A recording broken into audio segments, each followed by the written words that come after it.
Mani Ratnam combination అంటే ముందుగా గుర్తుకొచ్చే సినిమా నాయకుడు. అది వచ్చిన 38 ఏళ్ల తర్వాత మళ్ళీ ఇప్పుడు అదే కాంబినేషన్ లో వచ్చిన సినిమా థగ్ లైఫ్. తాజాగా ఈ సినిమా విడుదలైంది. మరి మణిరత్నం కమల్ హాసన్ మరోసారి మాయ చేశారా లేదా అనేది పూర్తి రివ్యూలో చూద్దాం. కథ విషయానికి వస్తే కమల్ హాసన్ ఒక పేరు మోసిన గ్యాంగ్స్టర్.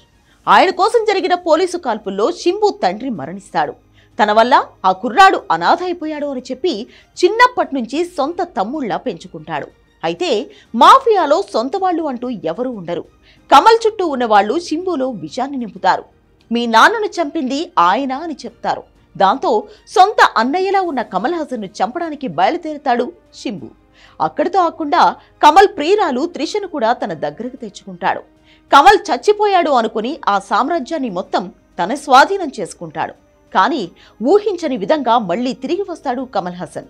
ఆ తర్వాత ఏం జరిగింది అనేది అసలు కథ.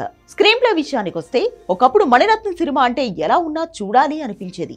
కేవలం ఆయన సినిమాలలో కొన్ని సన్నివేశాల కోసం రిపీటెడ్ ఆడియన్స్ ఉండేవాళ్ళు. కానీ రాను రాను ఆ మ్యాజిక్ పూర్తిగా ఆయన సినిమాల్లో కనిపించకుండా పోతుంది. ఇంకా చెప్పాలంటే రొటీన్ కథలు తీస్తూ అంతకంటే రొటీన్ స్క్రీన్ ప్లేతో సహనానికి పరీక్ష పెడుతున్నాడు మణిరత్నం. ఒకప్పుడు ఎన్నో గొప్ప గొప్ప సినిమాలు తీసిన ఈ దర్శకుడి నుంచి ఇప్పుడు ఇలాంటి సినిమాలు చూడడం ఆయన వీరాభిమానులు కూడా తట్టుకోలేకపోతున్నారు. నాయకుడు లాంటి కాంబినేషన్ రిపీట్ అవుతుంది అంటే మళ్ళీ ఆ రేంజ్ సినిమా కాకపోయినా కనీసం అందులో సగమైనా ఉంటుంది అని అందరూ ఎక్స్పెక్ట్ చేశారు.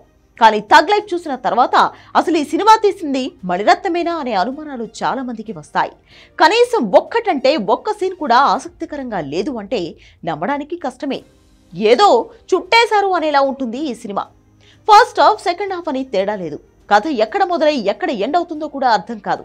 ఓ నాయకుడు, అతడి సామ్రాజ్యం, చుట్టూ మంది మార్బలం, అదే గ్యాంగ్స్టర్స్, అదే గొడవలు, అదే సొంత మనుషుల మధ్య యుద్ధం. నాయకుడు కాలం నుంచి ఇదే కథ చెప్తున్నాడు మణిరత్నం. అప్పట్లో ఆయన screen play next level. Nawab కూడా పర్లేదు, తెలిసిన కథ తీసినా ఆకట్టుకునే స్క్రీన్ ప్లేతో మాయ చేసేవారు మణి. కానీ ఇప్పుడు ఆ మ్యాజిక్ మిస్ అయింది.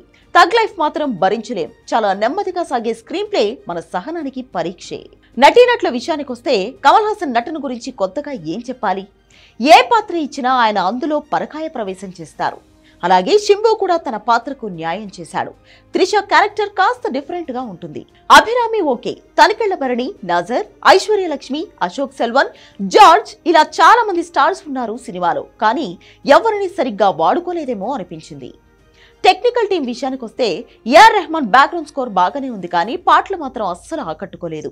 Ravi K Chandran cinematography next level, frames అయితే అదిరిపోయాయి. ఇక శ్రీకర్ ప్రసాద్ ఎడిటింగ్ చాలా వీక్. 2 గంటల 45 నిమిషాల సినిమా చాలా నెమ్మదిగా సాగుతుంది. కాకపోతే మణిరత్నం లాంటి దర్శకుడి ఆర్డర్ ఫాలో అవ్వాలి కాబట్టి ఆప్షన్ లేదు ఆయనకు. నిర్మాణ విలువలు బాగున్నాయి. దర్శకుడిగా మణిరత్నం ఆకట్టుకోలేదు.